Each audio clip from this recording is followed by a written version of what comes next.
Hi, this is Holly Lyle. Welcome back to week 3 of the How to Think Sideways Walkthrough Talkthrough. And today we are going to start by working our way through how your brain processes the calling down lightning technique. This is going to be more helpful, I think, for left brain students than for right brain students, but everybody give it a shot, because what I'm doing is I'm going to diagram for you how your left brain and your right brain work together to call down lightning. And then I'm going to walk you through all the pages of my notebook from this week where I have been doing exactly that. So let's get started. First, we're going to have your left brain.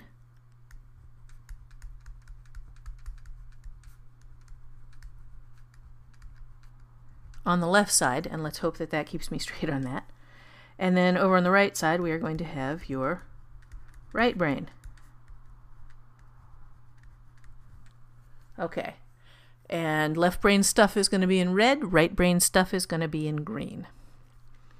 We're going to start with the left brain, because when you are calling down lightning, the first thing your left brain does is it describes what it needs.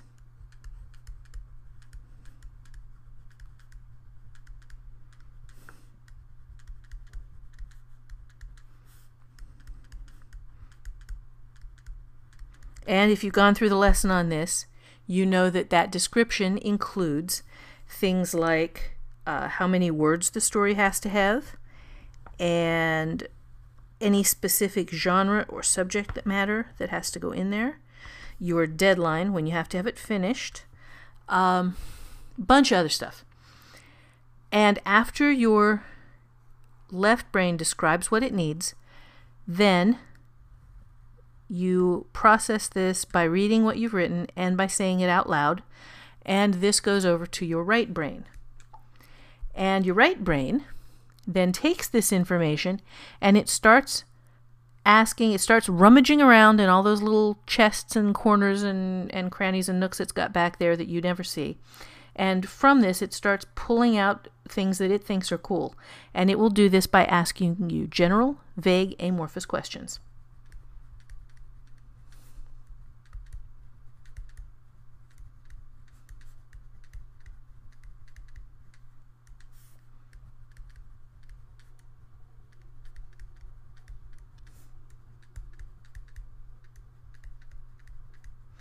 And just to give you an idea of how general, vague, and amorphous these questions can be, the project that I decided to do this on was not the novel, because I already know my characters, I already know my basic storyline, I have a pretty good idea of what my ending's going to be for that.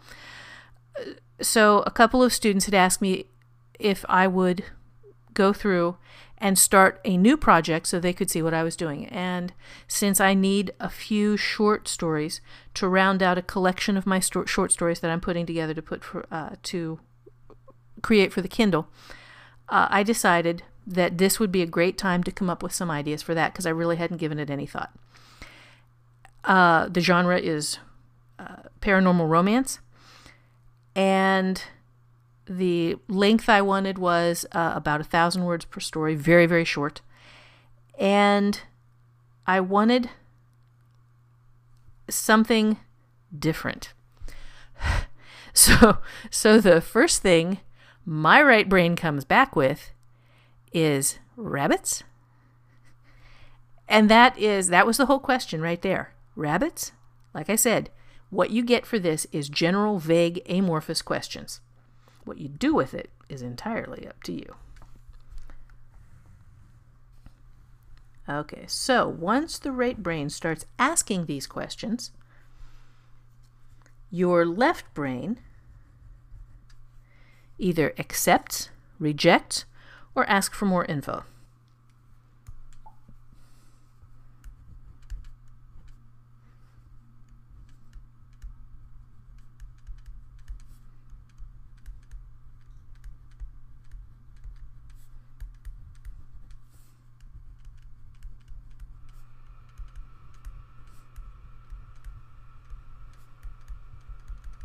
Okay, and the way that it is going to do this is just by saying yes, maybe, or no.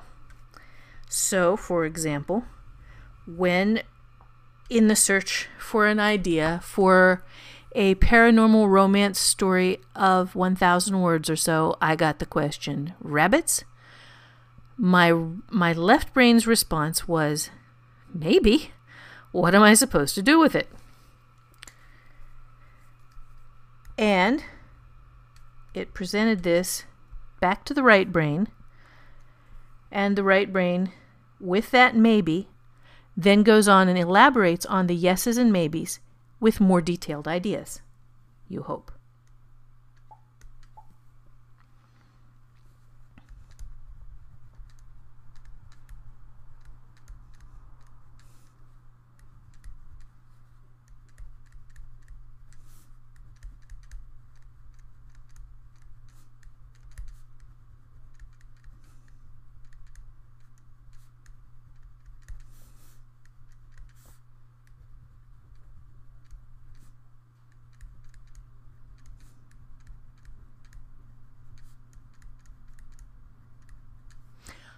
And what I got with more detailed ideas.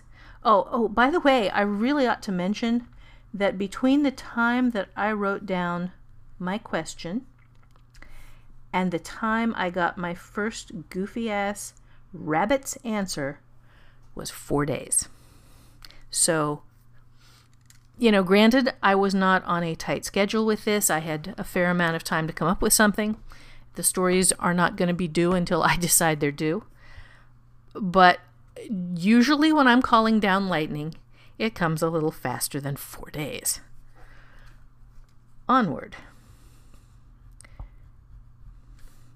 Your right brain then comes back to your left brain, and with its more detailed ideas, which in my case, the more detailed idea was rabbit god. Okay, sometimes details are very small. You're not necessarily going to get a whole story on the first shot. So what I got this time was rabbit god. All right. Then your left brain begins asking more specific questions.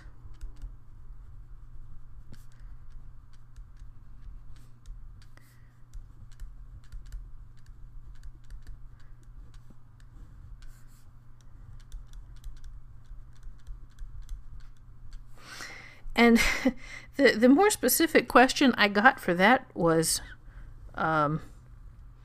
something along the lines of, what am I supposed to do with that? But it was still a maybe. It was still a maybe. It was still, well, maybe I can use this right brain if you give me something that makes a little bit more sense to me.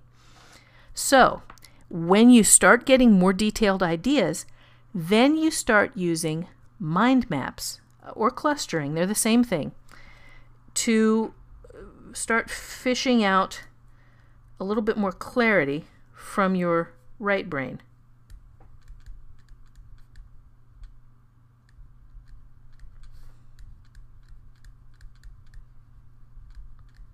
Okay, and when you get your mind maps, your clustering down, you will discover that these are very much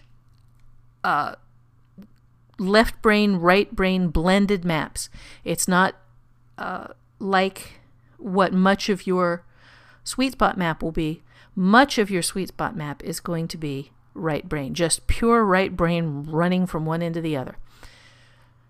With your story maps, with your calling down lightning maps, you're going to find out that the left brain asks very specific questions, and from the map, your right brain starts filling in some ideas and starts brainstorming concepts and possibilities. And again, as it does this, the left brain is going yes, maybe, or no. That's all it does. It doesn't get to start telling the right brain how to do its job. The left brain's job is to ask specific questions and then to respond to the answers it gets with, yes, I can use that. Maybe I can use that. No, that's not what I had in mind. From that point, your right brain then tries to answer questions in ways the left brain will like. So on your mind map, you're now going to have some left brain questions written down, and your right brain is going to try to answer those in a way that the left brain will like.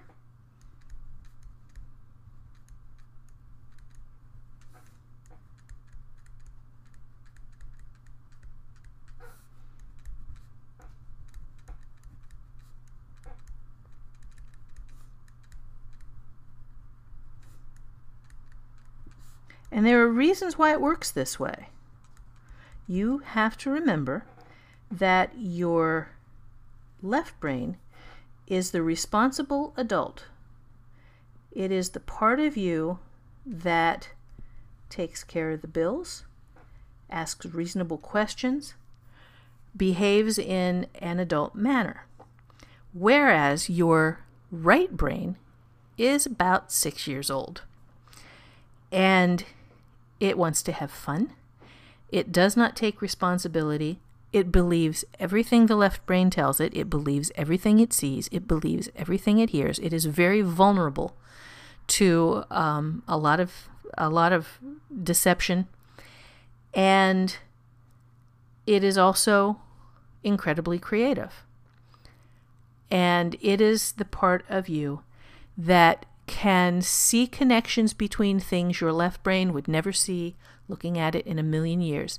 It can make intuitive leaps, and that is what you're looking for here. So we're going to go a little farther with this. Okay, after your right brain starts doing its part of the clustering, it's going to come back down here to the left brain, and the left brain is going to start building lists. Okay?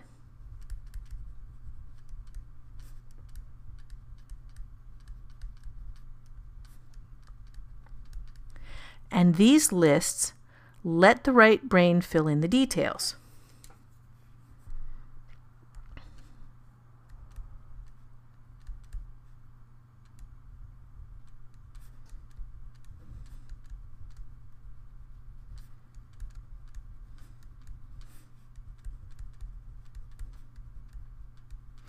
Because the important thing about lists, as you are doing a right brain, left brain process, is that lists are questions. It's kind of hard to think of them that way until you have actually tried the technique. You don't think of a list as being questions, but when you see my examples, you are going to be able to look down the left side and see the adult, the rational, logical part of my mind, putting down these list elements, and then the right brain is coming in, and the right brain is coming up with these off-the-wall answers and playing with the serious questions the left brain has been asking.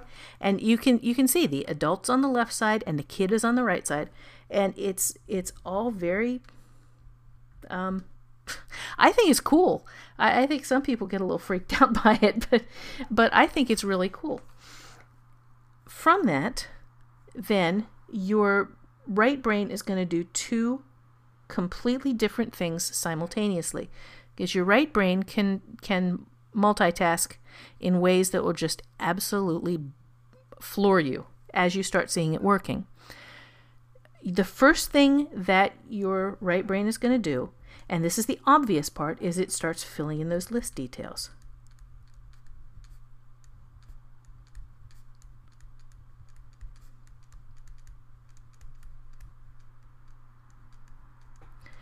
The second thing it does, though, that is completely invisible to you, is at the same time it is scanning these details for synthesis.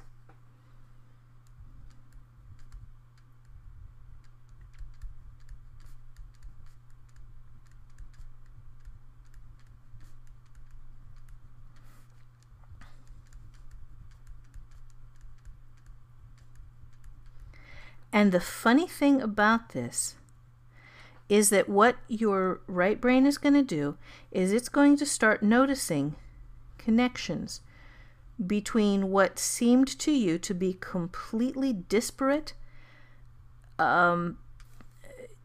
totally incompatible elements. I had on my list that the right brain came up with rabbits, cheese, and thunderclouds. And my left brain looked at that and thought it was the stupidest damn thing, but it said, okay, maybe, show me more, keep giving me more. And as the right brain started building it out for me, it turned into something just so cool. So I will show you that in a minute, but the entire purpose of this whole process right here is that moment of synthesis. The moment when your right brain makes these connections that allow your left brain to build a story, that allow your right brain to add ideas, that allow you to create something that both sides of your brain are excited about working on. And this part of it, this is what you're shooting for right here. This moment of synthesis, this moment of holy crap, that's how all this stuff relates. And the process itself, it looks a little weird. As you see it on the notebook, you're going to see parts of it that look even weirder than this. But your end result, as you work your way down through this, is that you will get something completely unexpected and something really cool that I think you'll be very excited about. So, with that said, let's go to my notebook now, and we'll pick this up on the next page.